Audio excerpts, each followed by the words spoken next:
Hey yo, thanks for tuning in to The Source, your source for celebrity news. Check this out. Before we even get into any news today, I'm gonna need you guys to check out this dude getting on the New York City subway.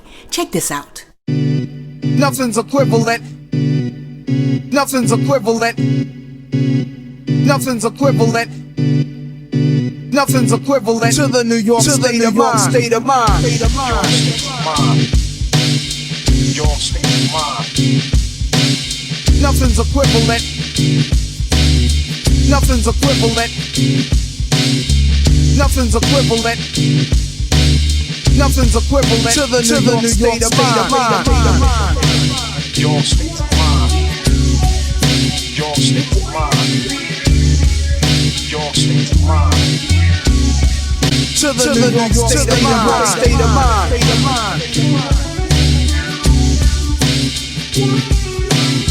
Nothing's equivalent. Nothing's equivalent. Nothing's equivalent. Nothing's equivalent to the New York state of mind. Listen, that dude was at like the furniture store where he bought that bed, and the people were like, "Sir, do you need like a moving truck?" And my man was like, "Nah, I got this." And you gotta love how like nobody's like acting like that's not normal. That right there is crazy, but I do appreciate the ingenuity and the initiative. Now check it out. Sexyy Redd is making headlines once again, but this time it isn't because of her raunchy rap lyrics or her controversial comments. This time, Sexyy Redd is a trending topic on various social media platforms because on Wednesday night, a sex tape of Sexyy Redd surfaced online.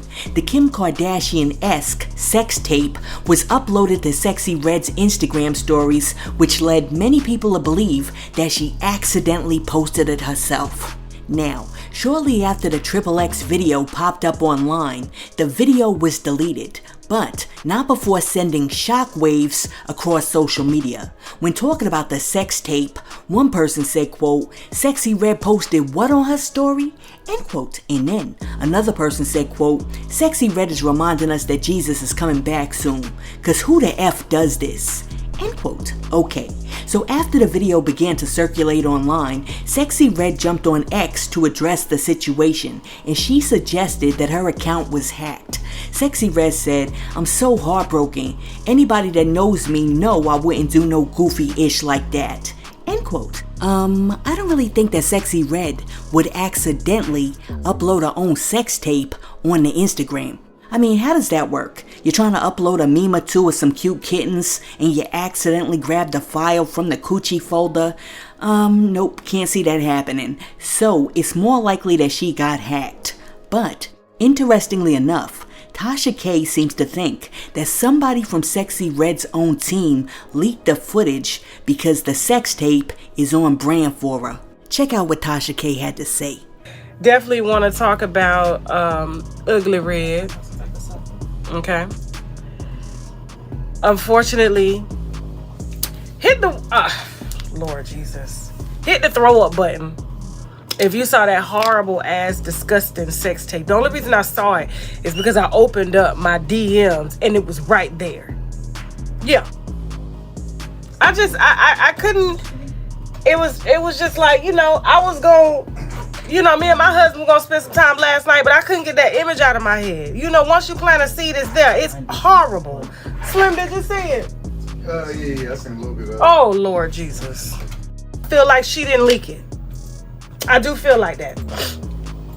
Now, a lot of people were trying to say she was trying to cover up for the MAGA backlash of her being a Trump supporter or whatever. Whatever the case may be, I don't know. Something told me in my spirit to believe her. That she didn't leak it. That somebody from her team did. They felt like it was just right up the alley of the brand. And I think it actually did more damage to her brand than anything.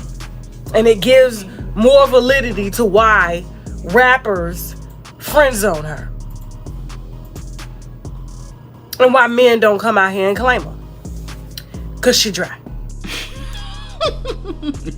Yo, Tasha K said that she was thinking about getting a little romantic with her husband, but after she saw that Sexyy Redd tape, she was just entirely turned off. I mean, that right there is hilarious. But yo, let me know what you guys think. Do you think that Sexyy Redd accidentally uploaded her own sex tape and posted it to Twitter? Or do you think somebody from her team gained access to that file and posted that mess online? Or do you think Sexyy Redd most likely posted that video herself on purpose? Because that's part of her ratchet brand. Let me know what you guys think in the comments. And while you're down there leaving a comment, be sure to like and subscribe to the channel. Now, check this out. Keefe D, the OG Crip who was arrested for allegedly killing Tupac, appeared for his first day in court this week. But Keefe D's legal representative failed to show up. So, the arraignment had to be delayed. Due to the fact that his attorney left him hanging high and dry, Keefe D asked the judge for a 2-week continuance, which means that his arraignment has been postponed. Listen, it sounds to me like Keefe D's attorney just might be a Tupac fan. Check out Keefe D in court. Go to page 18, C 377407, State of Nevada versus Dwayne Keefe Davis.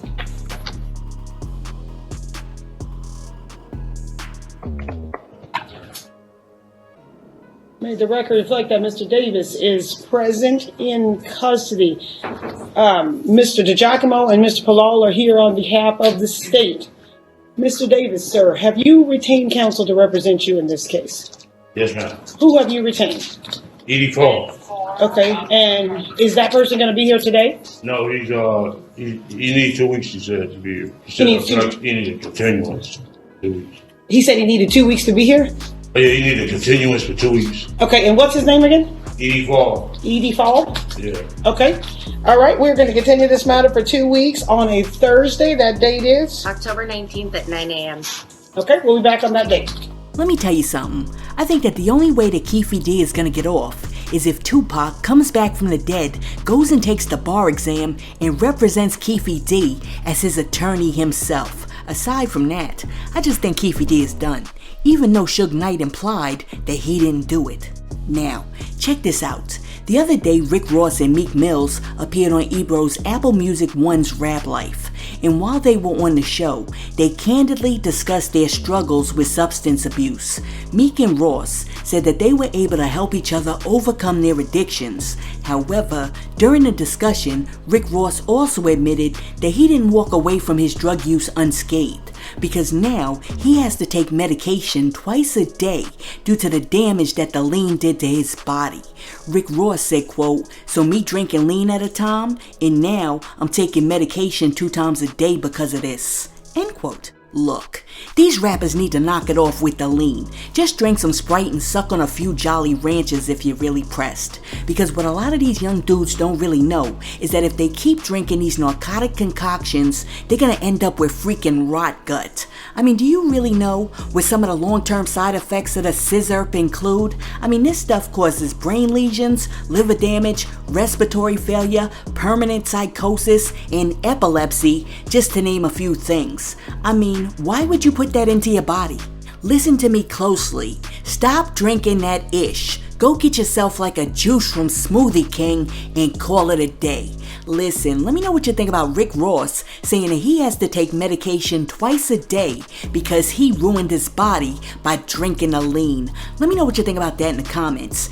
But listen, I'm a realist, so I do understand that if you have a vice like lean, it can be hard to quit. And it can also be hard to commit to quit. So what I'm gonna do right now is give you a little inspiration to stay the course. Check this out. Can go from twists to locks, but once you commit, you don't go from locks to twists. Commitment is not a promise, but it's keeping the promise. It's the difference between being in the army and being in the reserves. When you are in the reserves, you just come around a couple of weekends in the month. But when you are in the army, you're always on duty. It's the difference between being in an affair and being married. When you're in an affair, you only come by when you can. But when you are married, you're married when you feel like it, and you're married when you don't feel like it.